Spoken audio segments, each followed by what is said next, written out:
y'all, it's Akaxha, aka XHA, and welcome to my channel.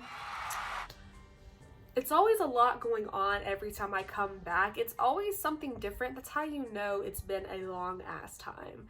I believe when you last seen me, I honestly don't even know what piercings I had the last time you seen me, but both nostrils, septum, medusa, labret, tongue. I've always had my gauges, but yeah, my hair is another color again. It's black. I'll probably end up dyeing it another color. But yes, the dreads are here. They actually look like dreads. They don't look like little snakes anymore. Nails are always gonna be long, whatever. But yeah, always a lot going on, right? Image always changes, forever changing, right? So we're actually gonna be doing something a little bit different. I'm gonna still do my tutorials, but this time I want to try out a little something different. I've been inspired by one of my favorite YouTubers, Bailey Sarian, so don't try to sit up here and be like, oh, you're stealing your idea. No, I'm inspired by it to do my own little thing. And honestly, I'll probably do, I don't want to say I'm only going to do paranormal shit because, you know, I don't really know. I might do a murder story next. I might just do a fucking mystery next. Who knows what I'm going to do next? I might do a conspiracy theory. So that's what I'm gonna start doing. I'm gonna be telling my little short stories or whatever while doing my makeup, and that's just really what we're gonna get into now because I'm very interested in that. So bear with me as I try to get this together, as I try to give you all the information I've collected for this story. If it's too short, I'm sorry. If it's too long, again, I'm sorry, but I'm new to this, and I think what we're gonna go ahead and call this is Spooky Scary Slay Saturdays. That's what I'm calling it. Love it, hate it, I don't care. That's my shit. I am gonna try to start uploading every Saturday. I'm gonna make it a goal to upload every single Saturday, so let's hope I stay with it. But without further ado, if you want to go ahead and see me do this look, everything will be listed in the description down below as far as all the products I'm using on my face. But without further ado, I'll go ahead and shut my mouth and let's get started.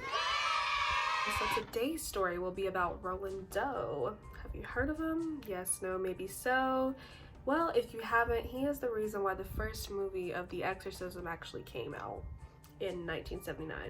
Don't quote me on that because I'll have to make sure that's correct. Roland Doe was born into a German Lutheran Christian family on June 1st, 1935. So the parents supposedly went by Carl and Phyllis Mannheim. Now, those aren't their actual real names because the historian Thomas B. Allen, pretty much when he wrote his book about them, gave them all different aliases, really just to protect their identity and just not to have their damn business out there, which, I mean, can you blame them? So yes, no one really knows what their real names are, but we're just gonna call them Carl and Phyllis Mannheim for now. Now, Roland grew up in Prince George's County, Maryland, but if you want to get more specific, it was Cottage City. And Roland was an only child. He really didn't have very many playmates growing up. He really relied on his Aunt Harriet, who sought him out to be more of a special friend or a best friend rather than a nephew. Because, you know, although he was a normal child, like, he really didn't have very many playmates. He kind of just really went out and did stuff by himself. He was a pretty average kid. Like, he liked to listen to the radio, he liked to draw, play with toys, play outside, the whole shebang. So it's not like he was really into any necessarily weird shit. And another thing about Roland, his real name is not Roland Doe, obviously, because who names their child Roland Doe?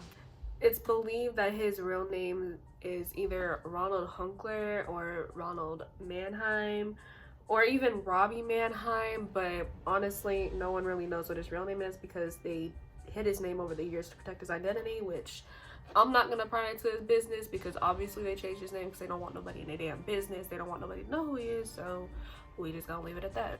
And now, before passing, his Aunt Harriet, she was actually a spiritualist. Spiritualism is just a religious movement based on the belief that the spirits of the dead exist. I can't really consider myself a spiritualist. Like, I'd like to, but I mean, I believe everything pretty much exists at this point. It's 2020. I wouldn't be fucking surprised if aliens just came and invaded us like next month. I would not be surprised. She taught him an abundant amount of things, you know, how to contact spirits, how to read rooms, how to know if a spirit is good or bad, all the shebang, including how to use a Ouija board. Yeah. And presumably at the time, I believe he was maybe about 12, 13, 14, around that age, whenever she was really teaching him how to use the Ouija board. So yeah. Shit's about to get crazy. On January 15th, 1949, Roland's parents, it was in the morning time as well, they went out for a bit and they left Roland to be watched by his grandmother. And you know, things are going all fine and cool. Like, they might have been watching TV, they could have been playing board games. There seemed to be like a weird dripping noise coming from the faucet, which they couldn't figure out where it was coming from. Like, they would look all around the house and there would be no drips anywhere. Like, you could just hear the noise everywhere in the house, is basically what I'm trying to say. And they just could not figure out where the hell it was coming from. So then after they got tired of trying to figure out where the hell the dripping noise was coming from, there was a picture that they had of Jesus up. Like, in one of the rooms, they had a picture of Jesus. And it began, allegedly, to shake very violently. Like, it would just move. It's just moving by its fucking self. Like, there's no noise being made in the house. No one's banging on the walls. There isn't a couple banging the other room, like, to make the walls shake. The shit just started moving by itself, and obviously it freaked them out a bit. Like, what the hell? So then the parents come home and the noises stop, you know? They stop. Like, boom, they're just gone. At least those noises stopped. But only to be followed up by a bunch of scratching noises. I don't think you'll understand how hard it is to talk and do your contour, but only to be followed up by a bunch of scratching noises and just a bunch of pitter patter all over the floor. So Ronald's dad, you know, even though everyone's freaking out, already thinking it's a fucking demon in the house, Ronald's dad is like, oh no, it's probably just a rat in between the floorboards. Like, I could fix that. So he tears up the goddamn floorboard in hopes of finding out what the hell was going on. But of course, they didn't find anything because it was a demon. So after, of course, not finding anything, presumably nothing really happened after that. I guess things were kind of normal. However, about a week and a half later, Roland, his aunt, passed away. Now, I tried to figure out what was like the reason for her passing, but for some reason I just couldn't figure it out. Like, it just did not have it anywhere. Like, it just did not say how she died. So I was like, all right, I guess I'll leave it alone. Now, of course, being that Harriet was his only, like, pretty much friend, basically, Roland was devastated. Like, he was super bummed out about it, as anyone would be. Like, any family member really that you're close to, a passing can be like really devastating. So what he did that, you know, other, wouldn't say normal people, but people who aren't spiritualists, what he did, he tried to contact her several times through the Ouija board, and every time was unsuccessful, supposedly. But in my opinion, I feel like he did contact somebody. It just wasn't his Aunt Harriet, obviously, because he got possessed. So when Aunt Harriet passed away, like I said, Roland was devastated. He was basically falling deeper and deeper into a depression, becoming more and more worried for their son, as they should be. They basically started to seek psychological help for Roland. They went to their local Lutheran minister that suggested that they get help from a Jesuit. Not even sure if I'm pronouncing that right, but yes, from a Jesuit. Basically, they're a member of the Society of Jesus, a Roman Catholic order of priests is basically what it is. And they had called in a priest who went by the name of Father Albert Hughes, who was a Roman Catholic priest at St. James Parish at the time. If you're wondering what look I'm doing today, I don't know. I'm just going with the flow at this point. So now we're going into the first attempt of the exorcism. So first they had to honestly go through a bunch of shit to even get permission to do an exorcism, because really they had to find a place where they can do it. And let's be real, if someone just asks to use your place, whether it's your house or whether it's your facility whatever to do an exorcism, come on, you're gonna fucking say no. You're not just like, oh yeah, I want to watch, like, I want you to do it here. Like, no, it's fucking 1935. Everyone's scared of fucking rain. Like, no one's gonna let you do an exorcism at their place. But after Father Hughes gets permission from the Archbishop of Washington, D.C. to perform the exorcism, it begins. And the Archbishop of Washington, D.C. at the time was Patrick O'Boyle. The first exorcism that they tried to perform on poor Roland honestly didn't last that long, simply because the father stopped it when Roland ripped a spring out of the mattress and fucking lashed the priest with it. And mind you, he's strapped down. Like, it's not like he's just free willing, just standing up and they're trying to, like, you know, and no, this man is strapped down to the bed, like latched down to the fucking bed. How they did that, I don't know, but they latched him down to the bed. So him to rip from the latches on the bed, to rip a spring out of the fucking mattress is crazy. And mind you, like, it wasn't just a priest in there, it was the priest and the nuns who were in there.